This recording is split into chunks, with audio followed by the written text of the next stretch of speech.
a lot of development. There are a lot of folks out there who want to create more charter schools in order to take care of the new residents, in order to attract other people into the city and change the demographics. A long time ago, I referred to it as demographic engineering. It doesn't happen by accident. It is by design. And for the old-timers in the room, remember the Chicago 21 plan and how that was played out and how it was fully implemented. And so Peabody is there. And certainly, I know Noble Charter. It was one of the first charter schools established in the city. And I supported the establishment of Noble Charter because they said that they were going to work with kids in the area.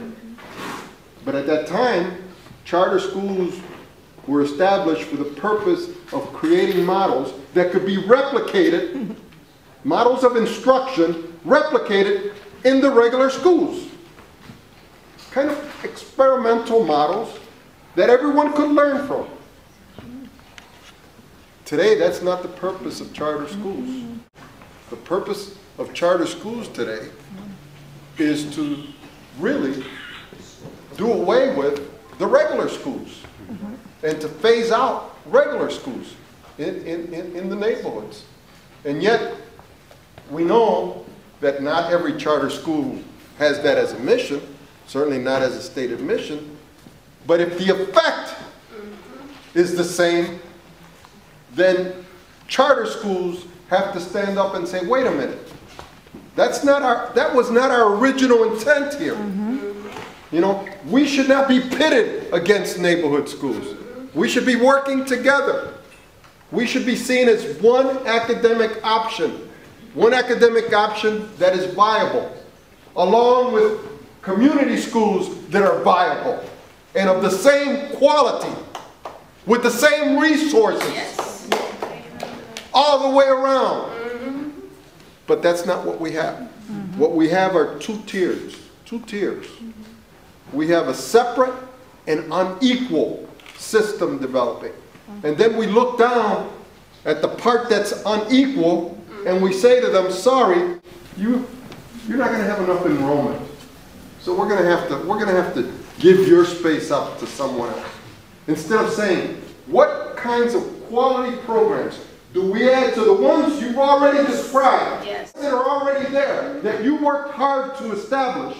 What do we add to those programs in order to attract more students? Because parents, families all over are looking for quality. It doesn't matter what our income level is. It doesn't matter what neighborhood we live in. We all want the same thing. Yes. So why doesn't the system acknowledge that?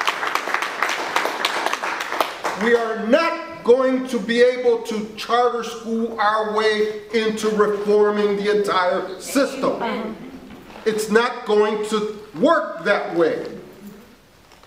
You know, a lot of these foundations and corporations that have been pouring tons of money into the charter schools, at some point are going to say, wait a minute, you know, there are other things we have to do.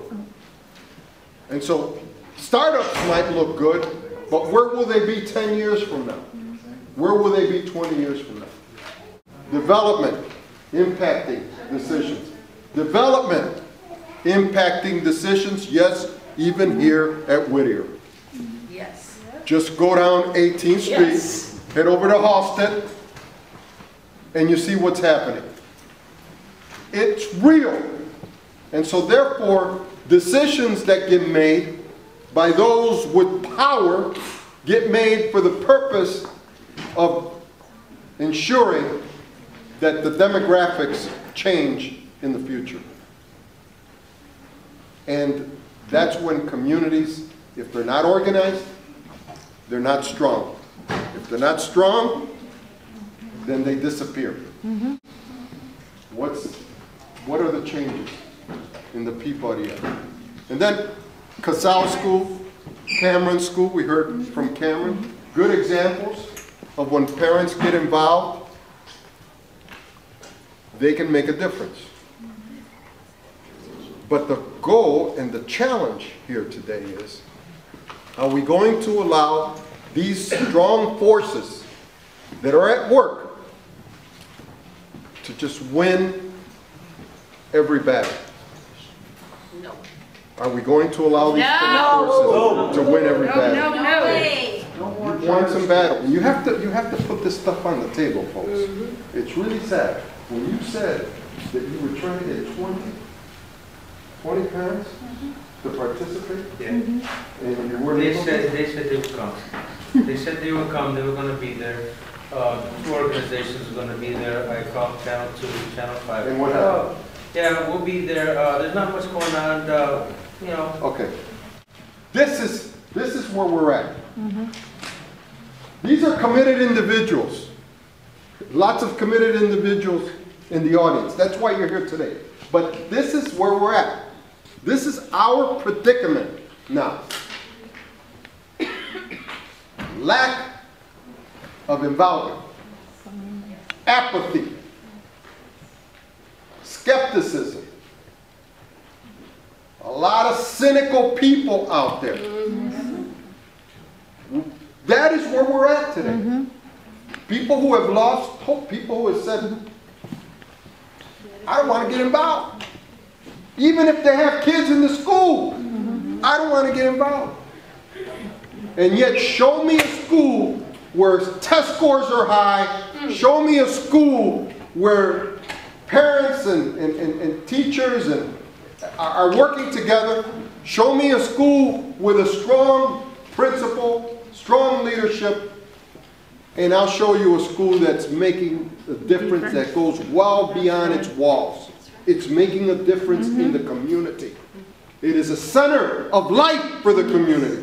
It has after-school programs. There are community learning centers where parents take classes, where children and their parents learn side by side, where people take what they learn inside the school and they translate it into action all around the school. And that's how you build neighborhoods. And you build it in partnership with community organizations like Blocks Together and other groups. And these parents are able to motivate and inspire. And so when you go to a meeting of the parents of the local school council, it's not just the president doing all the talking, and I know they're good, but you see, it's everyone standing up and having something to say, and assuming responsibility and saying, tell me what I need to do. I will do it. I will assume a leadership role. And so it's not one leader, everyone is a leader. Everyone is a leader.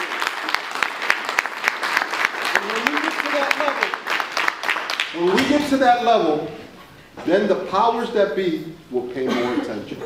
Then the powers that be will have to respond.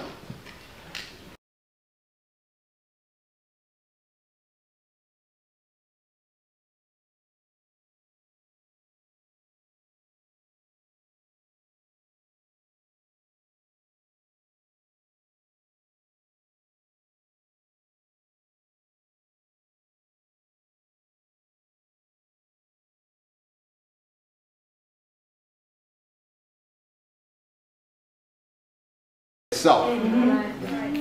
They shouldn't. I know they were way out there on the east side, and I know when I go out there, I get lost.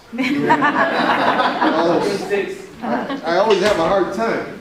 But South Chicago should not be by itself. The southeast side should not stand by itself. Just like Cameron School and Casals should not stand by themselves. And yeah, there are schools on the north side that are in need of assistance. So the goal for this group, I think, has to be not only ensuring that they all have support, but how do you bring people together and how do you create a citywide movement of education advocates who are truly grassroots advocates, who are parents, who are community organizers, who are clergy, people coming together for the purpose of making sure that things continue not in a process where things are done to us, but rather things happen with us and because of us. That's what we want to do. Right now, they're bearing down. And you know, Give us the tools. Give us the tools to do all the work that needs to be done in these schools, and we will show you improvement. We will show you improvement across the board. Denos las herramientas que necesitamos en nuestras escuelas para hacer el trabajo y vamos a ver cómo los estudiantes van a poder superar. Sí, se puede hacer, pero necesitamos organizarnos. Together. So, gracias. Thank you.